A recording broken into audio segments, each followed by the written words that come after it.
Every neural network is just a collection of neurons, each making tiny mathematical decisions.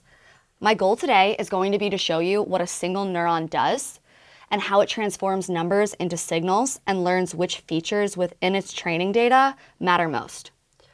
Okay, so when we're trying to understand a neural network, the first building block we need to understand is this artificial neuron. Each neuron is going to take a vector as an input and then output a signal. So what is a vector? A vector is going to be an ordered list of numerical features that represent properties of data. So you can represent a lot of data as a vector. Say we're training a neural network to predict housing prices. Here we have a chart showing different features common to houses: square footage, bedrooms, bathrooms, zip code. And then we have normalized values, which are the machine's encoding of what this data means. And then the input vector for this home is going to look something like this.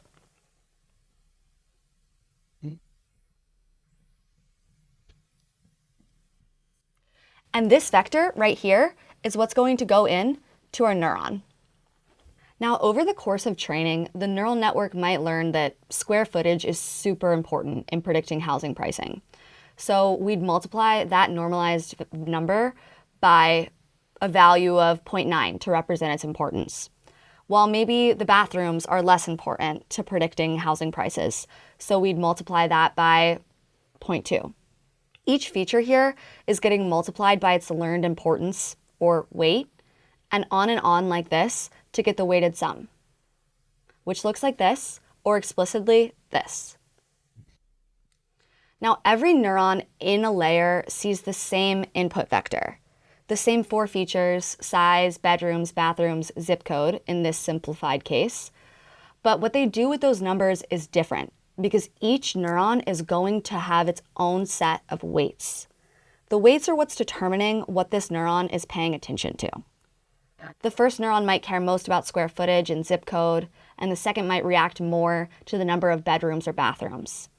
We can think about them specializing.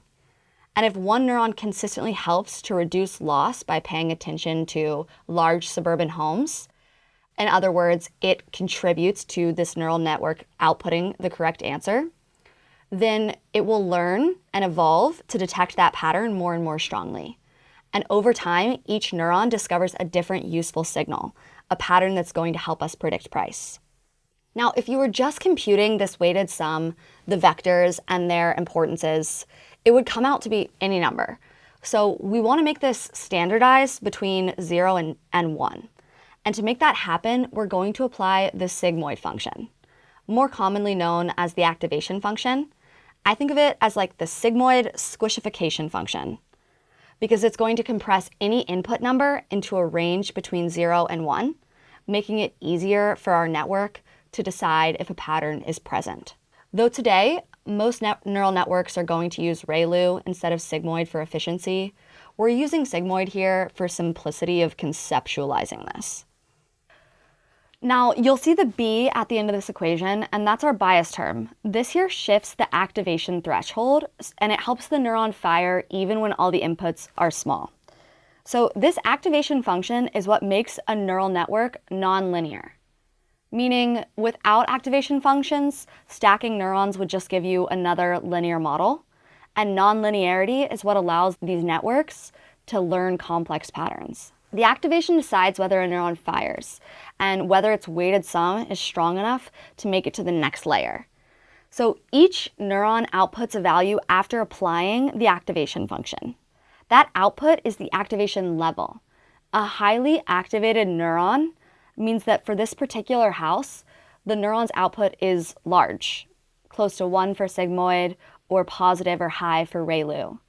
And it's the neuron's way of saying, this pattern I'm responsible for is strongly present in the input. So if this is what's happening in one neuron, what's happening in a network of them? A single neuron can only capture one relationship, but by stacking many, this allows the network to learn combinations. Every neuron in a neural network is connected to every other neuron in the next layer. And there are going to be different weights and biases that can be tweaked for each connection. The training process is all about figuring out what the ideal configuration of these dials is. Now, engineers can use open source projects and tools like MLflow to track and visualize how these weights and biases evolve during training, reinforcing the idea that training equals adjusting weights and biases. So MLflow lets you log and compare runs, visualize parameter changes, and just understand how different configurations affect the model's overall performance. And during training, the network tweaks these weights and biases to reduce prediction error, and that's backpropagation, a topic for another time. If you learned something today, please be sure to hit the like button and subscribe for more content around development and AI. Cheers!